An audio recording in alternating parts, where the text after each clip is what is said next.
болон техникийн боловсрол сургалтын байгууллагын багш нарт зориулсан сургалт өнөөдөр болж байна. Энэ сургалтад 80 гаруй багш суралцагчид болон аж ахуйн нэгж байгууллагын төлөөлөлд оролцож байгаа. Хурлаар цахим шилжилт, мэрэгжлийн техникийн боловсролын шинжил сэдвийн хүрээнд санал солилцож, илтгэл хэлэлцүүллээ. Өнөөдөр бол бас чухал арга хэмжээ болж байна. Мэргэжлийн болон техникийн боловсролын салбар маань өөрөө салбар дундын бусдыгаа манлайлж ажиллах ийм хэрэгцээ шаардлага бас гарч идэг. Тийм ч учраас бид нар өнөөдөр манлайлж бас энэ бүгд найрамдах хятад ард улсын шинжээний политехникийн их сургууль тэнцвэр бүгд найрамдах хятад ард улсын ЮНЕСКО Юнивок төвтэй хамтраад өнөөдөр Монгол улсад техник технологийн политехник коллеж дээр түвшиглээд ур чадрын бас дижитал төвийг бол нээж байгаа ийм бас чухал арга хэмжээ болж байна.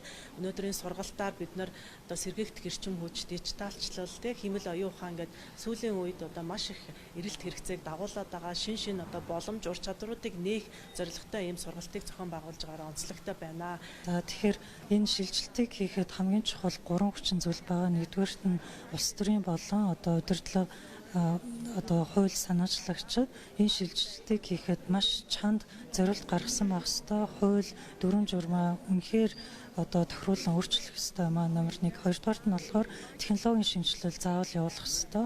Урт хугацаанд энэ хүү шилжилтийг авчих, тэр шинэлэг нээлтүүд, судалгаа тэр өөрчлөлтийг хийх ёстой гэсэн. Тэгээ 3-дугаарт нь болохоор бүх салбарын оролцогч нарын хамтын ажиллагаа. Энэ болохоор зөвхөн орон нутгийн төдийгүй бус нутаг тэгээд олон улсын хамтын ажиллагаар дамжуулан зөвхөн хувийн хвшил биш бас нөгөө судалгааны байгууллага, сургууль, төрийн захиргааны удирдлагууд тэгээд энэ бүх хамтрагсан байгууллагуудын хамтын ажиллагаагаар энэ шилжилт бол хятад улсад ингэж амжилттай хэрэгжсэн гэж бас хэлж байна. Тэгэхээр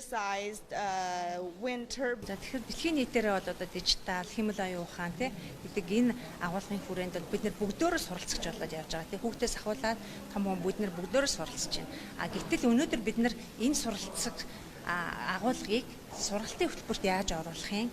Яаж хүүхдүүдэд заах юм, багш нар өөрсдөө яаж эзэмших юм бэ гэдэг чиглэлээр бол үндсэн сургалтаа явуулж байгаа.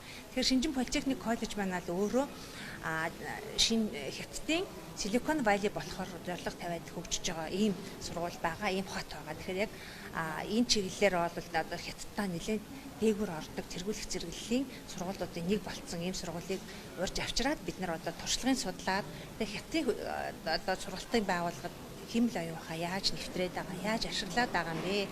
Энийг биднэрт түгэж өгөөч гэдэг хүсэл тавиад энэ хүрээнд бол ингээд сургалтаа хийж байх албан ёсны төв бол энэ сургуулийг түшиж болгоод байгуулсан байгаа. Тэгэхээр манайх ЮНЕСКОгийн Юнивок төв байгаа. Тэгэхээр Шинжин политехник коллеж бас Юнивок төв. Тэгэхээр хоёр Юнивок төвийн хамтын ажиллагааны хүрээнд анх удаага ийм дижитал төвийг энэ сургууль дээр байгуулж амаа.